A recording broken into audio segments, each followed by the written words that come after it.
Saya sudah berkali-kali, putusan hakim itu jelas salah. Tidak ada kata perselingkuhan dalam undang-undang perkawinan maupun dalam hukum kompilasi Islam. Adanya adalah berzina. Dan untuk berzina harus ada yang melihat saat ning ya, ada video atau ada apa atau pengakuan. Itu tidak ada.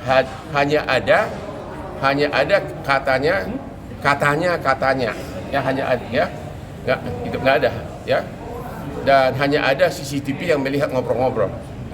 Itu alasan pertama itu salah. Alasan kedua itu salah adalah tentang dalam putusan itu seolah-olah dimuat bahwa cewek itu ada penyakit HIV, tapi hakim tidak memanggil dokternya, tidak ada rekam medis ya, hanya kesaksian teman-temannya 2 orang.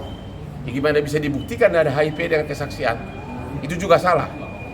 Sudah 2 kesalahan. Harusnya alasan perceraian adalah dalam undang-undang ada kata perceraian antara pertengkaran terus-menerus karena adanya laki-laki lain yang dekat. Itu cukup itu, ya. Tapi hakimnya mungkin entah kenapa ada apa dengan dia dengan si penggugat, ya.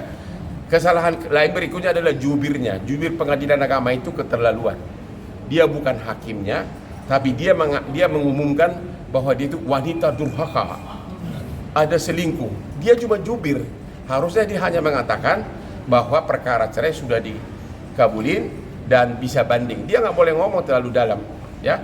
Si Paula juga kurang tepat sasaran mengadu ke Komisi Yudisial. Harusnya ke pengawas Mahkamah Agung, karena itu sudah menyangkut substansi hukum. Komisi Yudisial tidak berhak mencampuri isi putusan. Oke. Sama Abang merangkul Paula apa? Aku nggak mau jadi pengacara Paula. Waktu saya lagi tidur-tiduran di Singapura, aku tiba-tiba lihat medsos. Jubirnya ngomong selingkuh. Dan aku tahu, aku udah 40 tahun jadi pengacara, nggak ada istilah selingkuh dalam undang-undang. Adanya hubungan zina. Kalau zina itu kan harus kan, harus hubungan badan. Itu salah putusan itu. Mana ada selingkuh? Kalau selingkuh chat-chatan nggak ada dalam undang-undang. Ya itu salah putusan. Tapi untuk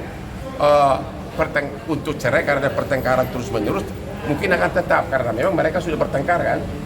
Nah itu harusnya alasannya pertengkaran terus-menerus. Berarti Abang ini iba ya, nggak tahu lah.